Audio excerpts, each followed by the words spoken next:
Hi, my name is Bakan, and I'm co-chairing here with Elaine, Coburn, and we're on the Socialist Studies Organizing Committee for this year. And I'd like to welcome everyone to the plenary event for the 50th anniversary of Socialist Studies. It's remarkable that we got to hear. So let's give ourselves a little round of applause.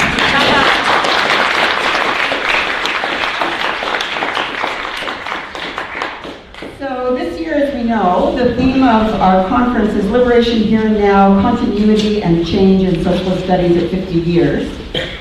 And in our call out, we stated that we called upon participants to fundamentally trouble Project Canada, particularly in a moment of largely unproblematized celebration of 150 years of colonial settlement and dispossession. So I thought I would read the land acknowledgement. I know many of you have heard this before, but I think as socialists we need to actually take a pause and think about this carefully as I read this. Toronto is in the dish with one spoon territory.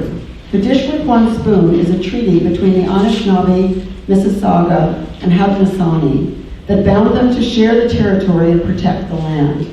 Subsequent Indigenous nations and peoples, Europeans, and all newcomers have been invited into this treaty in the spirit of peace, friendship, and respect. So I think we should just all remember that we're guests here and that we need to take care of this space with as much responsibility as the people who have allowed us to walk on their land.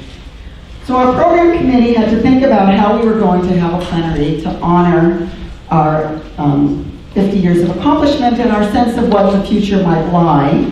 So we landed on the theme, Socialism Historically and Today, which doesn't sound particularly innovative or imaginative. But we did come up with an innovative and imaginative format. So we compensate. So we decided to adopt a format where many speakers, past, present, and future, in terms of their contributions to socialist studies, will collectively share as a kind of musical keynote together, each of whom have 3 minutes to speak. Given that socialists don't get very many opportunities to speak, having 3 minutes to speak might be a little bit of a strain. So we're going to help people out with a kind of strict timing protocol. Electric shocks. It'll be gentle. So we're gonna use technology to do 3 minutes, 2 minutes, 1 minute, and then there'll be an interesting musical organ-like interlude to tell them to stop. And also Elaine has pretty little signs that will say 3 minutes, 2 minutes, and 1 minute, and we'll all rely on collective self-discipline, after which there'll be plenty of time for discussion and conversation. So to sort of move this along, I have the honor of introducing each of our speakers. We asked them to send us bios, and many of them are longer than the 3 minutes that they have to speak because of their remarkable accomplishments. So we did some trimming of the sails in the name of equity, and I'll read you really, far too abbreviated talk with little introductions for each of these people. What I'm going to do now, I think, is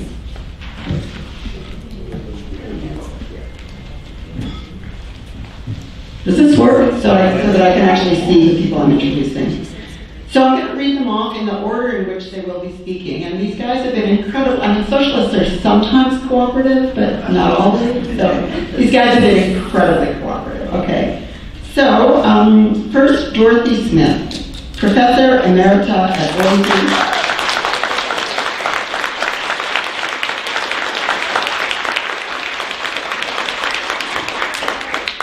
And the University of Toronto, and an adjunct professor in sociology at the University of Victoria. Because we're keeping to time, I'll ask you to hold your applause until all of us go. It's absolutely appropriate that Dorothy breaks that rule. Not yet.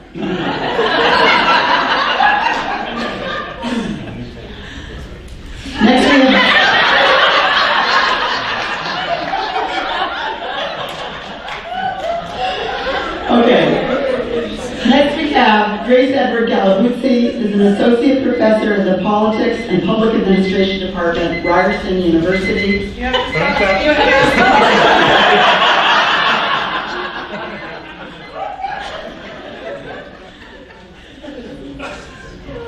Ryerson University, Toronto, and a research associate at the Center for Social Justice. Ken Collier. Ken practiced as a licensed social worker, then was a social work and social policy academic at the University of Regina. He then turned to university administration roles until retiring in 2005 from Athabasca University. Marjorie Griffin Cohen.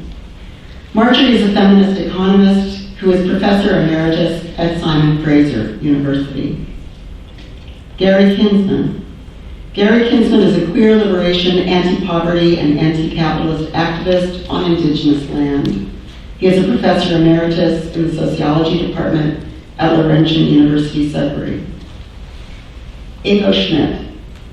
Ingo is a Marxist economist and socialist activist, an immigrant from Germany, and he is currently the academic coordinator of the Labor Studies program at Athabasca University. Sandra Rein.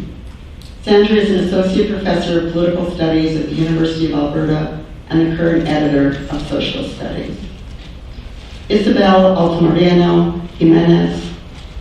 Isabelle is Zapotec from Tehuantepec, Isthmus, Oaxaca, Mexico, and an associate professor of political science at the University of Alberta, where she teaches comparative Indigenous politics. William Carroll. Bill is professor of sociology at the University of Victoria and currently serves as director of the interdisciplinary minor diploma program in social justice studies. Meg Luxton. Meg is professor of gender, feminist, and women's studies, social and political thought, and sociology at York University. Please join me in welcoming our panelists.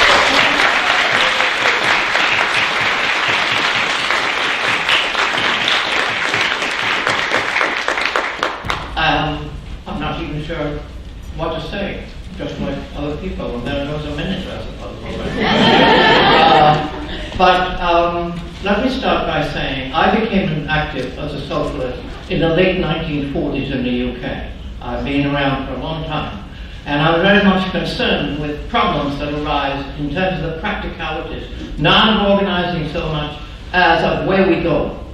And it seems to me that sometimes we focus too much on the whole kind of organization of production and so on. I'm not talking about families and housework and all that kind of thing. I'm also talking about the discovery that I made when I was engaged in hopefully producing a project that, of course, because it was brilliant and remarkable, didn't get funded. But it was one with Martha McMahon, a colleague at the University of Victoria. And we were looking at agricultural production, local agricultural production, and markets. And we discovered that markets were real work organizations that we needed to look at. And at the same time, someone in Vancouver, was creating designing a regional food system. We need to think more about these local forms of organization. I think also of my daughter-in-law who teaches in elementary school in Toronto, and the ways in which, like the whole transformation of the Mike Harris thing, of the underground, if you like, of the school system by increasing the size of the boards and making them essentially inaccessible to the regular activities of parents who might want to be represented in what was going on in the school system. That's no longer possible because the size of the school boards and school districts is such that it's just out. We need to think more, not just about co-ops, but about these aspects of organization that have been transformed in the course of capitalist development.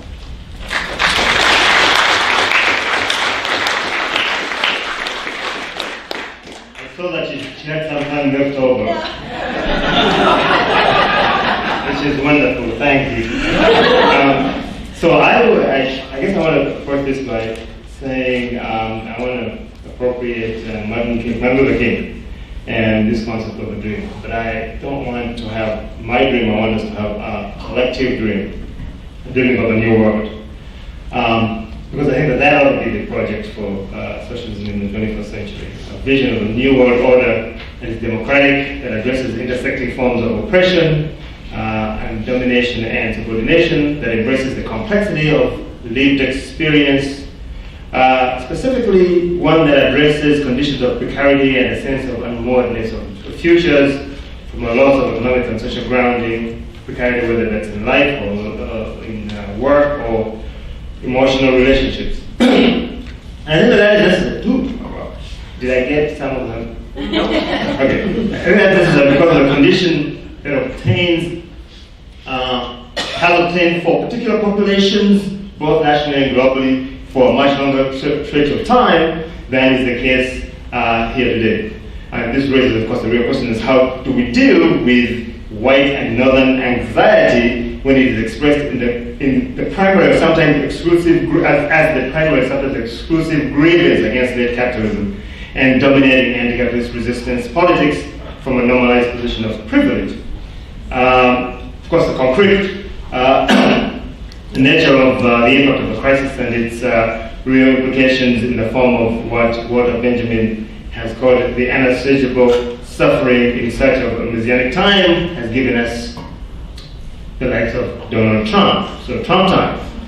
And ironically, white anxiety and dominance of racial politics has meant that a common understanding of the crisis is elusive, and instead what we've had is a dominant understanding drawing on racial explanations of as opposed to historically contingent crystallizations of relations of unequal exchange within societies and across societies. So race and a range of otherness have been reified as the primary grounds for explaining the crisis, and in the process mystifying history and rendering racialized people and others highly vulnerable. This racial negation and other forms of negations and exploitations have led to what are essentially unsustainable responses. Trump again. And so we need to reach for something that is more sustainable, that makes sense for those who are in crisis as well as others. This is why I want to argue for a kind of a war of position approach, because we need to win the masses. We need a full and thorough-going commitment to emancipation from all forms of domination and oppression, incorporating all multitudes and their grievances and challenges, a collective democratic action and practice. And yes, in Amilcar Cabral's words, a call for courage and intellectual vigilance as we face a common enemy. At the banquet, I cited Lauren Brown's book called The Unauthorized History of the RTMP. RTMP repression arrived right in our sessions in the Congress. I was going to tell a brief episode that I wasn't present for but heard about. Shortly after Paul Rose was released from prison, the Congress was on, and he decided that he was going to self-announce and self-organize a session in Socialist Studies. So he came and basically took a room that was adjacent to the organizing table. A few of his friends came along, and they circulated some leaflets when the session was on. A bunch of people from Socialist Studies were curious to see what he had to say, so they went in there. Shortly after he began, 12 police broke into the room.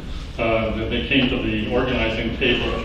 There were four, according to the description, there were 4 RCMP officers and about 8 Toronto, or not Toronto, I think it was Montreal, local police who broke in. They tackled Jesse and Alice Morse to the ground and forced them to put their hands out on the floor. They searched them.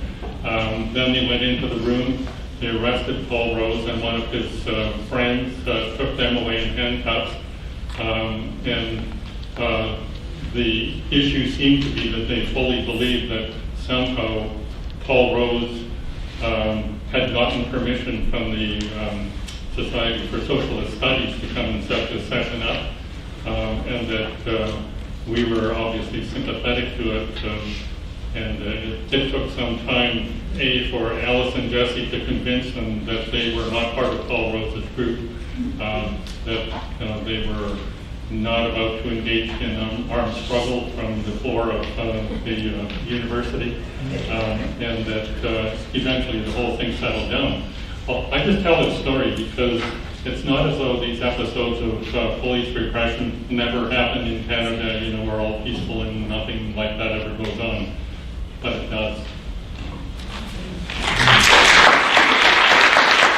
I gave my 3 minutes a title. It's called Feminism in an Indifferent Climate, or The Wine. I was recently looking after 2 granddaughters for a week while their parents were cycling in Sicily. At one point, there was some complaint about a kid at school who was bullying. And being the didactic person that I am, I wisely said something like, I find that it's good to complain about these things if it leads to figuring out a solution, but it doesn't help just to complain over and over. The 5-year-old said, yeah, I know. I keep saying over and over that I won't whine and cry when I go to violin, but every time I go, I whine and cry. Well, I think you can see where this is going. You hear the cry of outsiderhood and marginality. It isn't that feminists aren't allowed to talk within a socialist setting, but whatever is said is treated fairly marginal to the main project. There is a phallocratic domination with occasional conscious gestures toward inclusion that are mainly, sentimental and tokens for inclusion, like an occasional recognition in print that women work too.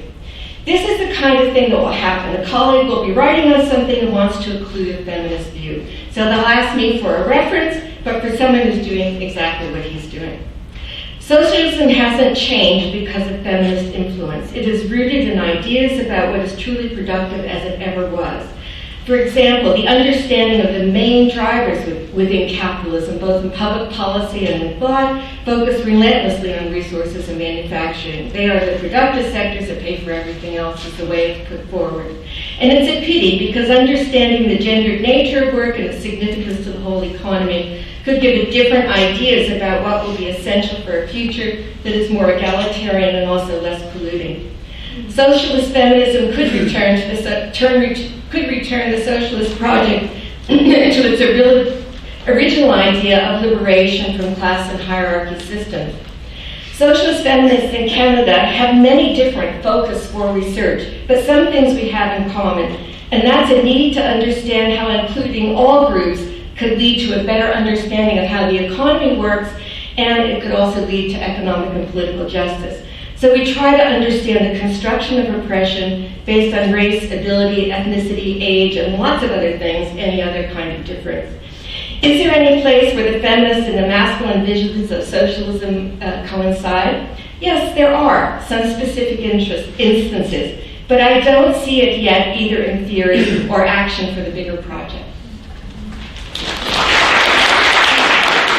Indigenous land. I'm going to make 3 provocations in terms of traps that the left sometimes falls into, anti-capitalists sometimes fall into, as well as questions that we have to continue to address. The 3 traps are getting trapped within the state form. The second trap is getting trapped within the party form. And the third trap I want to suggest, in a hopefully non-sectarian way, is political economy itself. So just to highlight 3 things about these different areas.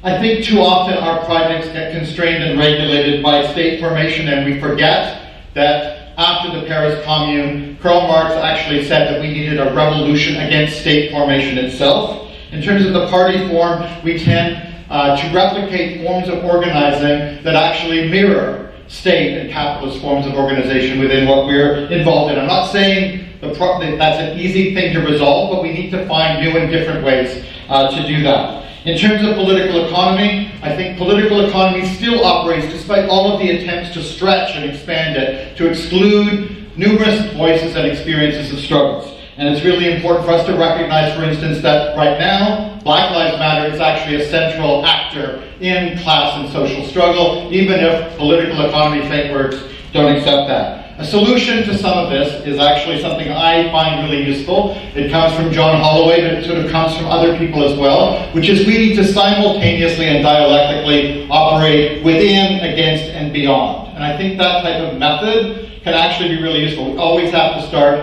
within the oppressive situations that we find ourselves in. That means an engagement with state relations, sometimes contestations within state relations, but we also have to be against those state relations, and we have to always try to construct alternatives to move beyond those types of relationships. And I think part of our organizing difficulties is sometimes people get trapped just within, sometimes people get trapped just with against, sometimes people just get trapped in with beyond. But we have to work on all of these three simultaneously, and I think that's a way of us getting out. And I have 41 seconds left and I don't know what to do, so I will not sing a song.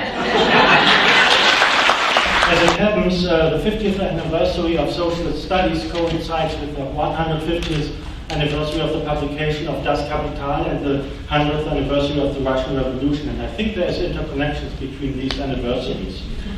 Das Kapital clearly was one of the roadmaps, guides for working class revolutions in Western Europe, but as we all know, that working class revolution in the West did not materialize. Instead, the Russian Revolution turned out to be the opening shot for further revolutions in the East and the South, from China to Nicaragua in 1979. The West, shortly after the Russian Revolution, instead was in the grip of the victory of counter-revolution, which is also known as fascism, and we enter the darkest of times that we have seen as long as capitalism has been around. Not only was there fascism in the West, there was also Stalinism in the East, which led to the tragic that the Soviet Union, which was the main force in defeating the fascists, was also scarily similar, at least in political terms, to the Nazi regime that the Red Army was fighting against. During these darkest of times, German philosopher writing in exile in New York City wrote a book, Principle of Hope. This could be seen as some kind of retreat, but what else could he do in cut off from any meaningful political engagement? Some years later, decades later, in the late 60s, and this is when Socialist Studies started, and it's part of this 1967, 1968, the hope that Locke was writing about seemed to materialize because the whole world was in upheaval. In the West, in the East, in the communist East, and in the South. There seemed to be a real convergence of revolutionary processes. But as it turned out, while the Soviet leaders had no answer to the challenges posed by democracy movements in the East, Western capitalists took on the challenge and went on to a very successful capitalist counter-offensive. Class struggle from above won the day, and it became known as neoliberal globalization. Now it seems neoliberal globalization has had its day. It's running dry, deprived of any systemic enemy. It is mired in economic stagnation. It's facing a severe lack of legitimacy, and we see a rise of a radical new right, which indicates that what is utterly missing is an alternative from the left. And I suggest it is up to us to come up with that left and reinvigorate socialist hope. Thank you very much. This is a commercial announcement. No, it's not. I have a very simple thesis today. That is that the Journal of Socialist Studies is an important publication of a diverse left and, at least in a small way, an important contribution to revolutionary publishing in Canada. While the Society of Socialist Studies is celebrating 50 years, the publication side of the society really came into full being in 1979. As a learned society with a progressive and critical mandate, a scholarly publication that would address questions of class, democracy, as well as theory and philosophy was a logical fit. In its early years, the various publication forms were managed by Jesse Borst, who deserves particular recognition for his long service and dedicated labor. From 1983 to 1997, the Society published an annual. These were substantial book-length collections, usually with a thematic focus. For reasons that I'm not clear of, but Ken will know, the Society returned to a mixed newsletter bulletin form in 1985 and maintained that until 2005, at which time Socialist Studies inaugurated and joined the open access revolution while saying goodbye to print. I know many are sad about that. Sandra Rawlings Magnuson became editor, followed by Chad Thompson for a brief period, and then taken to new levels by Elaine Coburn, who served for nearly 6 years, and I have been in place since 2014. The above brief history leads me to 3 comments very quickly. 1, the journal in its various forms has upheld its non-sectarian commitment and mission and has grown its inclusiveness over the years without adhering to a party line. Yes, the journal is unapologetically critical and left-leaning, but it is not dogmatic or parochial. And I have proof of our success. Since 2014, our journal content has been downloaded nearly 83,000 times. I'll say that again, 83,000 times, which means an average of more than 2,800 downloads per month. That is spectacular, and our activity is growing. So let me say that it is important to have a journal like this, and that you can contribute a revolutionary action by reading, by authoring, and by reviewing and supporting the journal into the next 50 years. Thank you. Canada, what are you celebrating? Issues of land dispossession, struggles for self-determination, and against gender violence continue to affect Indigenous communities in Turtle Island. The election of Donald Trump and the implementation of his policies contributes to speed up all systems of theft and dispossession and gender violence. The approval of pipelines and the fast-tracking of environmental reviews are expressions of these processes of theft and systems of work, and have important implications for Indigenous peoples in Turtle Island. The extraction and transformation of oil and gas not only affects Canada and the United States, as unprecedented global investments in mining and all these industries negatively impacting Indigenous communities throughout the world. What options are left to Indigenous communities when the law takes away the right to refuse dispossession? Indigenous movements are developing alternatives and radicals horizontal practices of resistance, solidarity, and reciprocity that has characterized anti-colonial and anti-neoliberal struggles, such as that of the Zapatistas, I Don't Know More, or Standing Rock more recently. Importantly, these movements have been led or reformulated by Indigenous women who are not openly contesting state power, but also acting upon their subjectivities law in the process of imagining new worlds. In Oaxaca, Mexico, struggles against land dispossession, resource extraction, and gender violence are not a matter of politics. It's about the freedom to protect one's dignity through the protection of culture, land, territory, and environment. The idea of community cannot be understood without the reciprocal relationships established between human beings, supernatural forces such as wind, water, and sun, and non-human beings. Communalism, from this perspective, is about Indigenous peoples being able to provide for themselves while honoring those relationships. Reciprocal relationships involves actions. In my language, the Gendalisa literally means making relations, but we cannot make those relationships without acting, without doing. This is a verb. So in making relationships, we have to have a commitment to act and to change things in order for non-human beings to exist and coexist, and for a new future for a new world in the future. Thank you. In 2 minutes, I want to address the now piece. Liberation today requires that radical politics be robust. This means combining 4 modalities of the radical: the resistant, the analytical, the prefigurative, and the subversive. To be radically resistant is to struggle against domination and in the process develop counterpower in concert with those who share common cause. The counterpower that develops in resistance to power over is a collective agentic capacity. To develop it is to cultivate solidarity within counterpublics and movements. A second radical modality is the analytical. Unlike liberalism, radical analysis connects the dots across issues, and particularly in its Marxist variant, penetrates downward to unmask surface appearances of isolated problems, each with its own solution.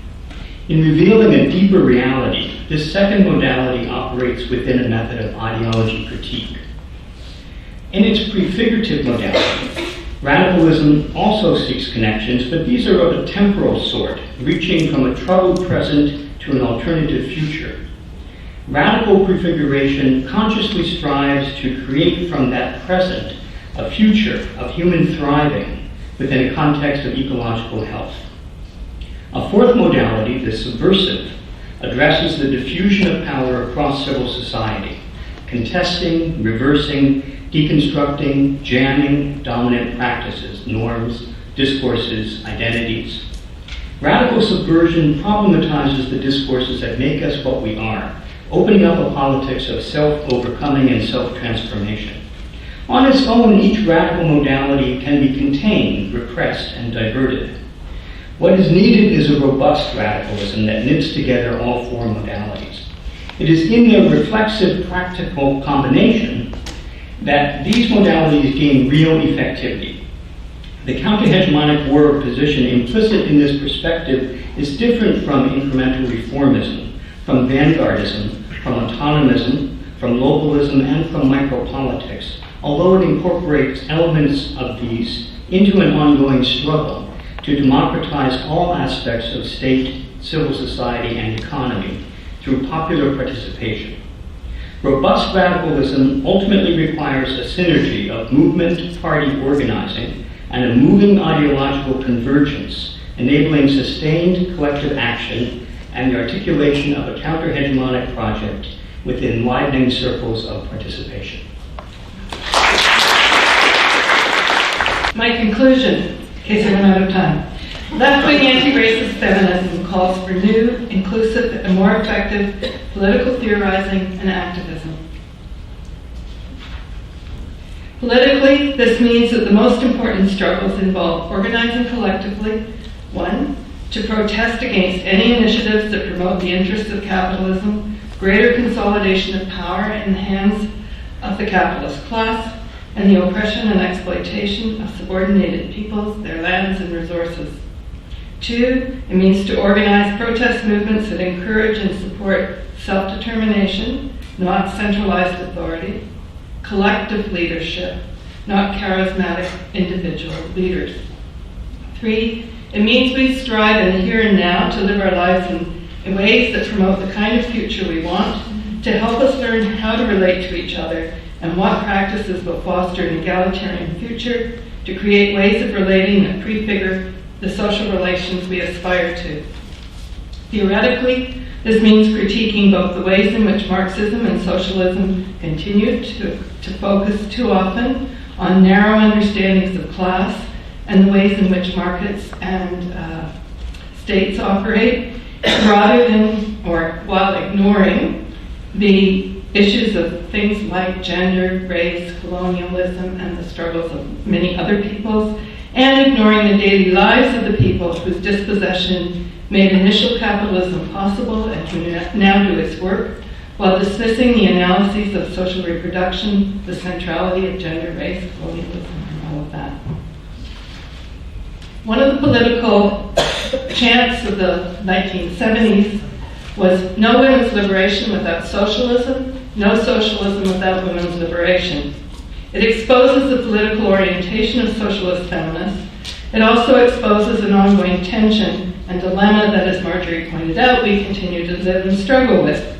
As feminists, we're drawn to socialism by its compelling critique of capitalism, its vibrant vision of a different, equitable world, and a classless society. As socialists, we raise class issues in the women's movement, often to an equally stunning silence, despite the claim about gender, race, and class being important. Most problematically, too many of us have been alienated by the failure of so many socialists to actively fight misogyny, racism, colonialism, and by much Marxist and socialist theory to ignore the oppressions based on gender and racialization. During the last 50 years of struggle, an anti-racist socialist feminist politics has developed that encourages us to understand that We have to implement a political practice that builds collective solidarity to create a politics that starts from the recognition that till all of us are free, none of us are free.